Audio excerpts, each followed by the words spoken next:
इलाज है या नहीं है, क्योंकि इलाज तो अभी तक सर्दी जुकाम का भी नहीं है, सर्दी जुकाम की भी कोई वैक्सीन नहीं है। क्या हम उससे डरते हैं? नहीं डरते हैं। क्यों? क्योंकि ज्यादा लोग नहीं मरते हैं। तो सबसे पहले एक डेथ रेट कैलकुलेट करते हैं कि एग्जैक्टली कितना है। कितने टेस्ट हुए? 40 लाख टेस्ट हुए, उसमें से 2 लाख लोगों को हुआ, तो नियर अबाउट एवरेज कितनी आई? 5% की। अगर यही हमने 4 करोड़ टेस्ट करे होते तो कितने डिटेक्ट हो गए होते अब तक? 20 लाख हो जाते। 40 करोड़ करे होते तो कितने हो जाते? 2 करोड़ हो जाते। टोटल अगर कर लिए होते हमने टेस्ट 130 करोड़ का, तो कितना नंबर निकल करके आ जाता? Near about 5 crore. इसका मतलब 5 करोड़ लोगों को या तो आज की डेट में है या हो चुका है। और एक और मजे की बात यह है कि कोरोना में ऐसा नहीं है कि जिसको भी होता है उन सबके सिम्टम्स आते हैं। 80% से ज्यादा जो केसेस होते हैं वो असिम्टोमेटिक होते हैं, उनमें कोई सिम्टम्स नहीं आते हैं। यानी अगर मुझे हो गया है और मैं ठीक भी हो गया हूं तो मुझे पता तक नहीं है। वो तब मुझे पता लगेगा अगर मैं अपने टेस्ट कराऊंगा, जिसको एंटीबॉडी टेस्ट बोलते हैं, और मेरी बॉडी में एंटीबॉडीज मिलेंगी, तब मैं कह सकता हूं कि हाँ मेरे को था और वो ठीक हो गया है। तो अभी अगर हम बेसिक सी कैलकुलेशन करें तो 5 करोड़ निकल करके आ रहा है नंबर। उसमें से डेथ कितनी हुई है? 5,800। तो 5 करोड़ में से 5,800 डेथ हुई है। पहले तो इसको कैलकुलेशन को हमको ठीक करना है। डेथ को अंडर रिपोर्ट करने का कोई तरीका नहीं है, बल्कि ओवर रिपोर्ट किया जा सकता है। ओवर रिपोर्ट कैसे? फॉर एग्जांपल आपकी बॉडी में टेस्ट हुआ, आपकी बॉडी में मिला कोरोना वायरस, लेकिन आपके अंदर पहले ही बहुत सारी प्रॉब्लम्स चली रही थी, तब भी आपकी किसी ना किसी वजह से डेथ होने ही वाली थी। बट क्योंकि ये कोरोना आया आपकी बॉडी में, इस वजह से आपकी डेथ हो गई, तो ये ट्रिगर कर गया। तो ये जो 5800 का नंबर है, ये इससे कम तो हो सकता है, इससे ज्यादा होने के चांसेस बहुत कम है। बट एक बार को हम मान लेते हैं कि इतना ही है नंबर, ना कम है ना ज्यादा है, तो कितनी परसेंटेज निकल करके आई? 5 करोड़ में से अगर 5800 डेथ्स हुई हैं तो क्या परसेंटेज निकल करके आई? Near about 0.01%। ये उससे बहुत कम है जितनी डेथ्स हमारे यहां पे होती हैं रोड एक्सीडेंट की वजह से। हर साल की अगर हम एक कैलकुलेशन देखें तो 1.5 लाख से ज्यादा डेथ हो जाती है इंडिया में रोड एक्सीडेंट्स की वजह से। हर 4 मिनट में एक डेथ होती है रोड एक्सीडेंट की वजह से। और अगर अभी आप देखोगे सड़कों पे एक बहुत ही फनी चीज नजर आ रही है।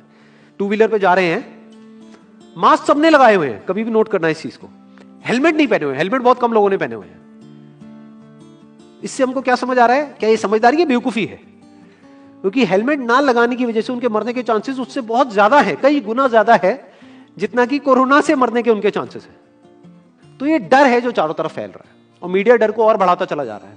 और क्योंकि सही इंफॉर्मेशन किसी के भी पास में नहीं है, या सही कैलकुलेशन किसी के पास में नहीं है, ये जो अभी हम कर रहे हैं इसको मैथमेटिकल मॉडलिंग बोलते हैं। यानी एक डेटा को देख करके एक मॉडलिंग करी जाए और फिर समझा जाए कि एक्चुअल में जो सही डेटा है वो क्या है।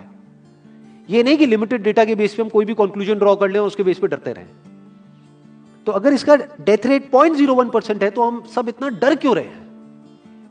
क्या कुछ और है जिससे हमको डरना चाहिए, जिससे हम नहीं डर रहे हैं, जिसके बारे में कोई बात नहीं कर रहा है, जो इससे लाख गुना ज्यादा भयानक है? मतलब कोरोना से लाख गुना ज्यादा खतरनाक कुछ है जिससे हम नहीं डर रहे हैं और इससे हम डर रहे हैं। वो क्या है जिससे हमको डरना चाहिए? अनएम्प्लॉयमेंट। अभी पीछे कुछ आर्टिकल्स आए थे न्यूज़पेपर में जहां पे एक फिगर आई थी निकल करके, I am not too sure ये फिगर कितनी सही है कितनी नहीं है, जहां पे आया था कि 13 करोड़ लोग अनएम्प्लॉयड हो गए। इस फिगर से हमको डरना चाहिए। 13 करोड़ लोग अनएम्प्लॉयड होने का मतलब हम समझते हैं कि इसका मतलब क्या है?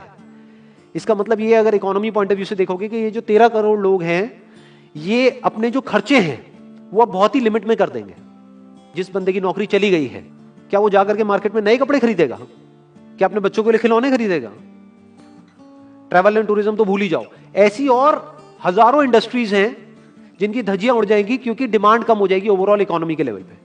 जब डिमांड कम होगी तो क्या करना पड़ेगा इन ब्रांड्स को, इन कंपनीज को क्या करना पड़ेगा, इन मैन्युफैक्चरर्स को क्या करना पड़ेगा? अपनी सप्लाई को कम करना पड़ेगा। जितनी उन्होंने सप्लाई कम करी, अनएम्प्लॉयमेंट और बढ़ गया कि आज जो नंबर 13 करोड़ है वो बढ़ करके कितना हो गया? 20 करोड़।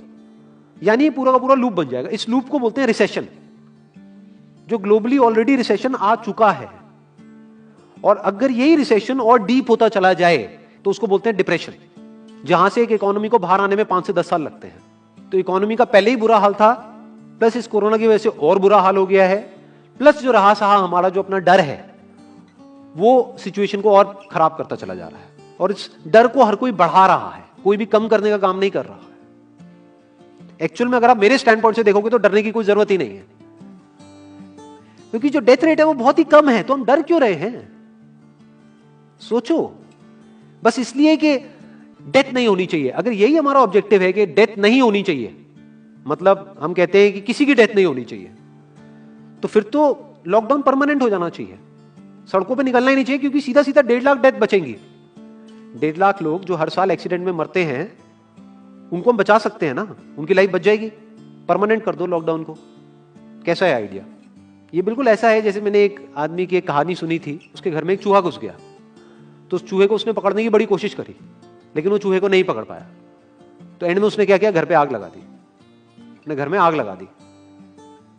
उसके बाद भी चूहा तो बच करके निकल गया, घर चला गया, घर जल गया। यही हालत है इसकी, कोरोना की। इस डर को हमको खत्म करना पड़ेगा, तब जाकर के इस प्रॉब्लम का एक्चुअल में सॉल्यूशन निकलेगा, जो रियल प्रॉब्लम है। और रियल प्रॉब्लम कोरोना नहीं है। रियल प्रॉब्लम क्या है? हमारी जो इकोनॉमी है। रियल प्रॉब्लम क्या है? अनएम्प्लॉयमेंट। तो इस वीडियो के थ्रू मैं अपनी एक हम्बल रिकमेंडेशन देना चाहूंगा गवर्नमेंट ऑफ इंडिया को, या जो भी लोग एक पर्टिकुलर पोजीशन पे हैं उन लोगों को, कि हमको टेस्ट करने कम करने हैं, टेस्ट बढ़ाने नहीं है। अभी हम गलती क्या कर रहे हैं? टेस्ट बढ़ाते चले जा रहे हैं, जिसकी वजह से केसेस बढ़ते चले जा रहे हैं, जिसकी वजह से डर बढ़ता चला जा रहा है। गवर्नमेंट क्या एक क्राइटेरिया नहीं बना सकती कि जो क्रिटिकल केसेस है बस उन्हीं का टेस्ट करो, क्योंकि उन्हीं को हॉस्पिटल में एडमिट करने की जरूरत है, तो उन्हीं का टेस्ट होना चाहिए ना।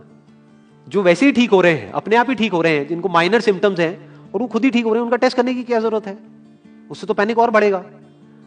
अगर टेस्ट कर भी दिया तो हम करने क्या वाले हैं? उनको क्या हॉस्पिटल में एडमिट करने वाले हैं? नहीं, घर पे क्वारंटाइन करने वाले हैं। अभी जो क्वारंटाइन वाला फंडा है, ये भी जब बेस छोटा होता है तब तो काम करता है, जब करोड़ों में हो जाता है तब काम नहीं करता है।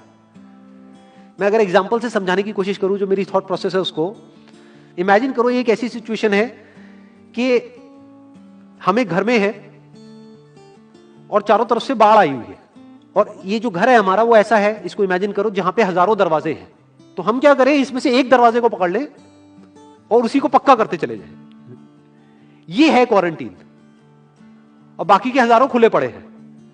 एक को हम पक्का करते चले जा रहे हैं, क्योंकि यहां से पानी अंदर नहीं आना चाहिए।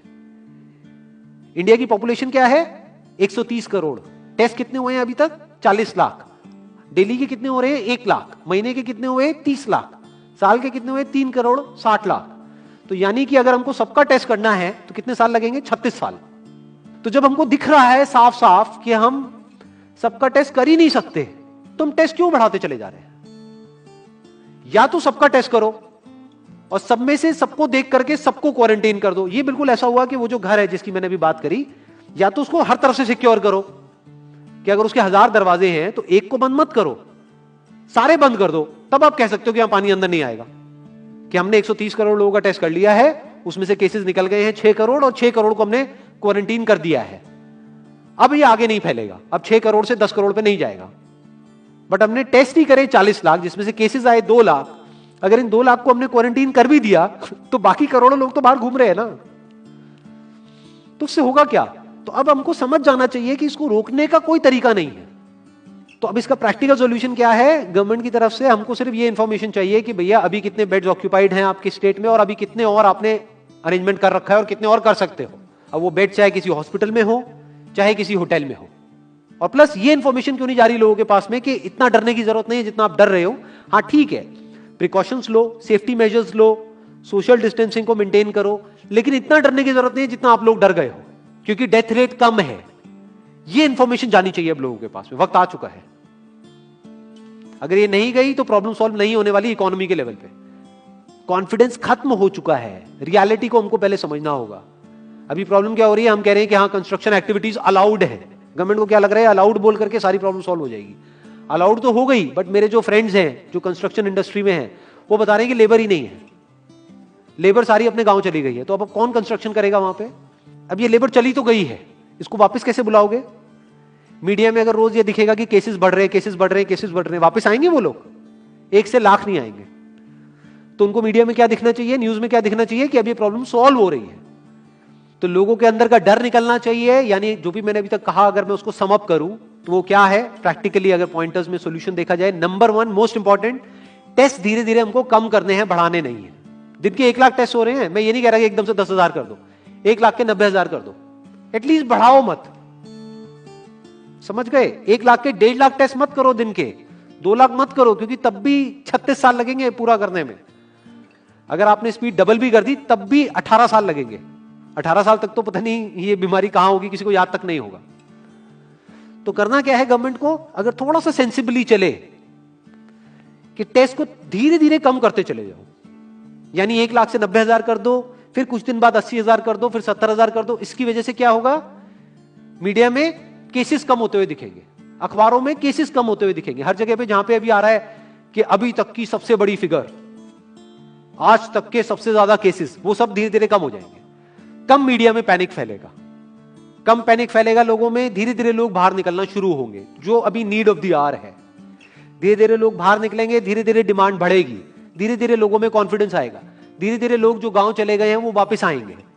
एक्चुअल में काम शुरू होगा, ऑन पेपर नहीं कि काम शुरू हो गया है, एक्चुअल में लोगों का काम शुरू होगा, लोगों का काम शुरू होगा, इकोनॉमी शुरू होगी।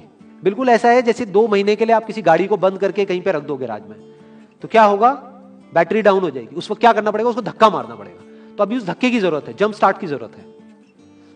अब जो टाइम है वो डरने का नहीं है, इस डर को खत्म करने का है, क्योंकि कोरोना ने जितने लोगों को नहीं मारा, ये डर मारने वाला है असलियत में। तो अब इस डर को खत्म करने का टाइम आ गया है। अब हम सबको मिलकर के दिमाग ये लगाना है, ये नहीं कि डर को कैसे बढ़ाएं, बल्कि दिमाग ये लगाना है कि डर को कैसे कम करें या खत्म करें, और लोगों के कॉन्फिडेंस को कैसे वापस से लेकर के आए।